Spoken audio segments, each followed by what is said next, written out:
तो हेलो दोस्तों, चलिए आज का कहानी हम लोग शुरू करते हैं जो कि कथा 10वां है। तो कहानी कुछ इस प्रकार का है। इसमें जंगल में रहने वाला चंद्रव नामक गीदड़ अपनी भूख मिटाने के लिए किसी गांव में घुसा तो कुत्तों ने उसे काट खाया। अपने बचाव के लिए गीदड़ पास में बने धोबी के घर में घुस गया तो वह खुले पड़े नील के कड़ाह में जा गिरा। अपने शरीर पर चढ़े नीले रंग को देखकर गीदड़ ने उससे लाभ उठाने की सोची। नीली रंग कभी नहीं छूटता। कहा है कि मूर्ख व्यक्ति, नारी, केकड़ा, मछली, शराबी और नीच की अवस्था एक जैसी ही होती है। केकड़े मछली के दांतों और नीले रंग के कभी मुक्ति नहीं मिलती। चंद्रव गीदड़ के जंगल में आने पर उसके विचित्र रंग और आकृति से डरे सिंह, व्याघ्र, गेंडे तथा अन्य वन पशु इधर उधर भागने लगे। कहा गया है कि जिसकी चेष्टा तथा कुल पराक्रम को अधिक कोई नहीं जानता तथा अपना कल्याण चाहता है तो बुद्धिमान को उस पर कभी विश्वास नहीं करना चाहिए। गीदड़ ने भागते हुए प्राणियों को अभयदान देते हुए कहा, ब्रह्मा जी ने मुझे तुम सब पर शासन करने के लिए यहाँ भेजा है, इसलिए मैं यहाँ आ गया हूँ। मेरी छत्र छाया में संपूर्ण वन के जीव आनंद से रहेंगे। मेरा नाम कुकुद्रुम राजा है। तुम्हें मुझसे डरना नहीं चाहिए। मैं ऐसी न्याय व्यवस्था करूँगा कि किसी को कोई कष्ट नहीं होगा। यह सुनकर शेर, बाघ आदि पशुओं ने चंद्रव को राजा मान लिया और बोले, स्वामी, हम आपके दास हैं, आज्ञा पालक हैं, आगे से आपकी ही आज्ञा पालन करेंगे। चंद्रव ने राजा बनने के बाद शेर को अपना प्रधानमंत्री बनाया, बाघ को नगर रक्षक और भेड़िए को संतरी बनाया और उस मूर्ख ने सारे बड़े बड़े पद अन्य अनेक प्राणियों को दे दिए। किंतु अपने जाति बंधुओं को अनदेखा कर उसने दूर दूर रहने लगा। इस प्रकार उसे राज्य में शेर आदि जीव छोटे छोटे जानवरों को मारकर चंद्रव को भेंट करते थे। चंद्रव ने उनमें से कुछ भाग खाकर शेष अपना नौकर चाकरों में बांट देता था। कुछ दिन तो उसका राज्य बड़ी शांति से चलता रहा, लेकिन एक दिन बड़ा अनर्थ हो गया। गीदड़ इस बात से तो प्रसन्न थे कि उनका जाति बंधु जंगल का शासक था, परंतु उसका व्यवहार उन्हें एकदम अप्रिय लगता था। समझाने बुझाने का कोई अनुकूल परिणाम ना निकलते देख गीदड़ों ने योजनाबद्ध होकर सामूहिक रूप से हुआ की ध्वनि करनी आरंभ कर दी, जिसे सुनकर चंद्रव स्वयं को रोक न सका। वह भी उनके साथ मिलकर हुआ की ध्वनि करने लगा। चंद्रव की इस आचरण से सिंह आदि पशुओं पर उसकी असलियत उजागर हो गई और समझ गए कि यह चंद्रव ब्रह्मा का दूत नहीं है बल्कि मामूली गीदड़ है। तब वे आपस में सलाह करने लगे, इस गीदड़ ने तो हमें खूब मूर्ख बनाया। अतः सभी पशुओं ने उस दुष्ट के वध का निर्णय ले लिया। भनक पड़ते ही चंद्रव ने भागकर अपने प्राण बचाने का प्रयास किया, किंतु वह सिंह के हाथों मारा गया। यह कथा सुनकर दमनक बोला, इसलिए मैं कहता हूँ कि जो आत्मियों को दुत्कार कर पराइयों को अपनाता है उसका नाश हो जाता है। पिंगलक ने पूछा, संजीवक का मेरे प्रति दुर्भाव रखने का तुम्हारे पास क्या प्रमाण है? दमनक बोला, उसने आज प्रातःकाल ही आपका वध करने के लिए अपने निर्णय की जानकारी मुझे दी है। इससे बड़ा प्रमाण और क्या हो सकता है? आज जब वह आपके पास आएगा तो उसका चेहरा क्रोध से तमतमा रहेगा, आंखें लाल होगी, होठ काँप रहे होंगे और वह आपको घूर रहा होगा। क्या ये संकेत मेरे कथन के समर्थन के लिए पर्याप्त नहीं होंगे? इस प्रकार पिंगलक को संजीवक के विरुद्ध भड़काकर दमनक चुपके से संजीवक के पास जा पहुंचा। संजीवक ने दमनक के आने पर अपने मन की बेचैनी को छिपा लिया और दमनक के बैठ जाने पर उससे पूछा, सब कुशल तो है? इस बार बहुत दिनों बाद दिखाई दिए हो। दमनक धीमे स्वर में बोला, महाराज, सेवकों को यहाँ कहाँ चैन। सेवकों की नौकरी तो अपने स्वामी की प्रसन्नता पर ही निर्भर रहती है। उन्हें तो अपने जीवन की भी सुरक्षा रहने का विश्वास नहीं रहता।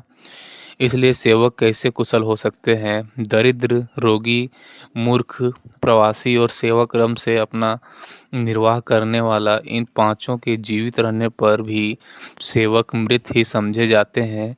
जब सेवक ना तो अपनी इच्छा से खा पी सके, ना अपनी इच्छा से अथवा जाग सके और ना ही कुछ बोल सके, तो सेवक को जीवित कैसे कहा जा सकता है? सेवक कर्म को कुत्ते के आचरण के समान निकृष्ट बताने वाले यह भूल जाते हैं कि कुत्ता अपनी इच्छा से घूम फिर सकता है, किंतु सेवक तो अपनी इच्छा से घूम फिर भी नहीं सकता।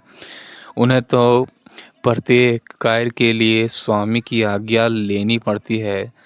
उस मधुर गोल मनोहर लड्डू से भी क्या लाभ जो निरंतर सेवा करने से प्राप्त होता है? संजीवक ने पूछा, तुम क्या कहना चाहते हो?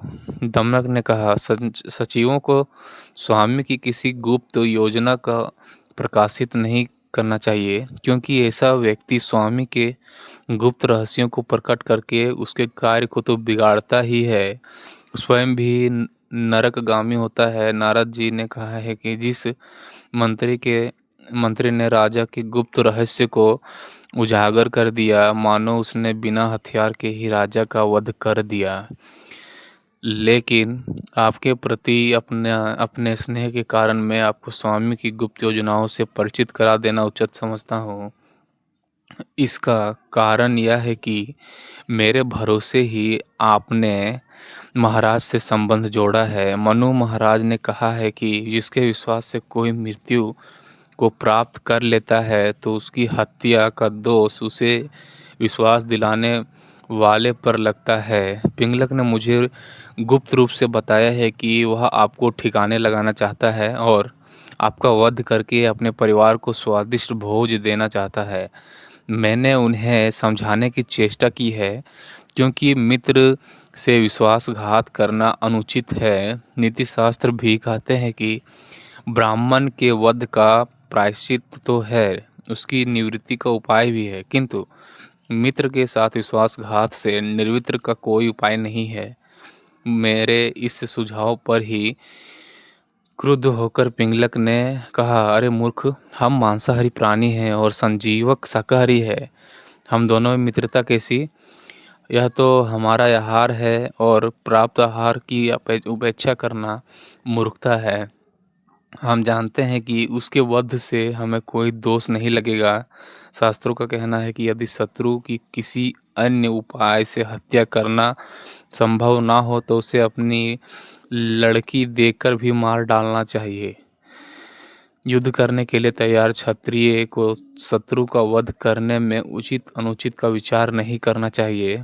अश्वत्थामा ने भी सोते हुए धृष्टद्युम्न का वध करके इस तथ्य की पुष्टि की है। मैं पिंगलक के इस विचार को जानकर ही आपके पास आया हूँ। मैंने आपको बता दिया है। अब यदि आपका हित होता है तो मुझ पर मित्र से विश्वासघात का दोष नहीं लगेगा। अब आप जो उचित समझे वह करें।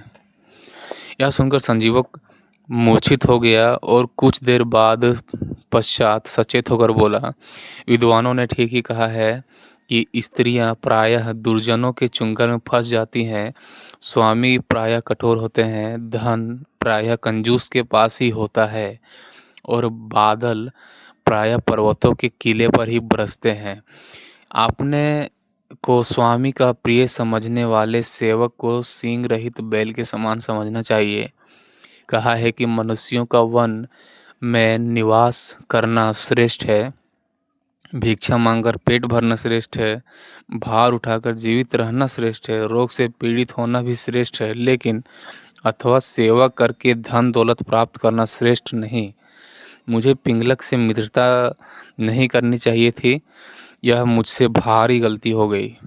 कहा है, मित्र और विवाह संबंध समान धन तथा समान परिवार वाले लोगों के साथ ही शोभा देता है। ऊंच नीच का भेद होने पर मित्रता और वह विवाह संबंध सफल नहीं रहते।